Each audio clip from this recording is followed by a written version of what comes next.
క్రికెట్ను మన దేశంలో ఒక మతమని ఊరికే అనలేదు. ఇక్కడి ప్రజల నరనరాల్లో క్రికెట్ ఎక్కేసింది.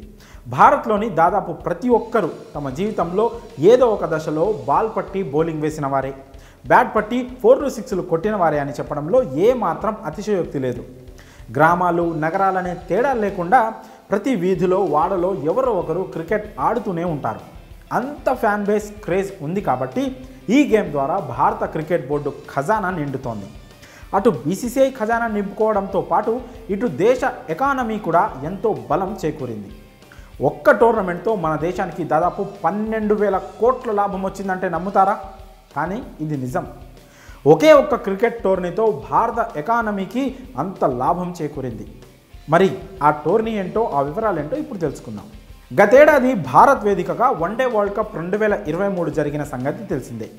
ఆస్ట్రేలియా విజేతగా నిలిచిన ఈ మెగా టోర్నమెంట్లో ఆతిథ్య టీమిండియా రన్నరప్గా నిలిచింది.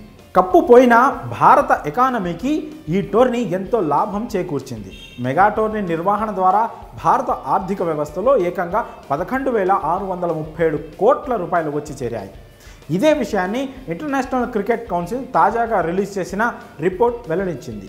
ఐసీసీ టోర్నమెంట్స్పై నిల్సన్ సంస్థ ఎకానమిక్ ఇంపాక్ట్ అసెస్మెంట్ నిర్వహించింది. ఇప్పటి వరకు నిర్వహించిన వరల్డ్ కప్స్లో భారత్ ఆతిథ్యం ఇచ్చిన ప్రపంచ కప్ 2023నే బిగ్గెస్ట్ అని ప్రకటించింది.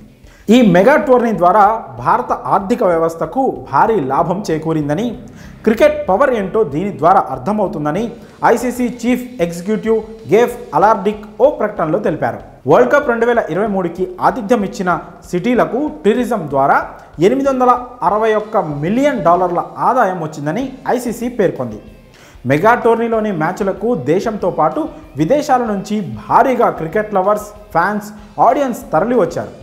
వీళ్ళందరికీ accommodation, travel, transportation, food and beverages ద్వారా ఆయా నగరాలు భారీగా డబ్బును వెనకేసుకున్నాయని ఐసీసీ స్పష్టం చేసింది. అయితే ఇది వాస్తవ ఆదాయమా కాదా అనేది మాత్రం అత్యున్నత క్రికెట్ బోర్డు వెల్లడించలేదు. కాగా భారత్ ఆతిథ్యం ఇచ్చిన వరల్డ్ కప్కు ఏకంగా 10 లక్షల మందికి పైగా హాజరవ్వడం విశేషం. 50 ఓవర్ల ప్రపంచ కప్కు స్టేడియాల్లో ఈ స్థాయిలో ప్రేక్షకులు పోటెత్తడం ఇదే మొదటిసారి కావడం మరో హైలైట్. మొత్తానికి ఈ ప్రపంచ కప్ అన్ని విధాలుగా భారత ఎకానమీని పరిపుష్టి చేసిందని ఎక్స్పర్ట్స్ అంటున్నారు. మరి ఈ టోర్నీపై మీ అభిప్రాయాలను కామెంట్స్ రూపంలో తెలియజేయండి.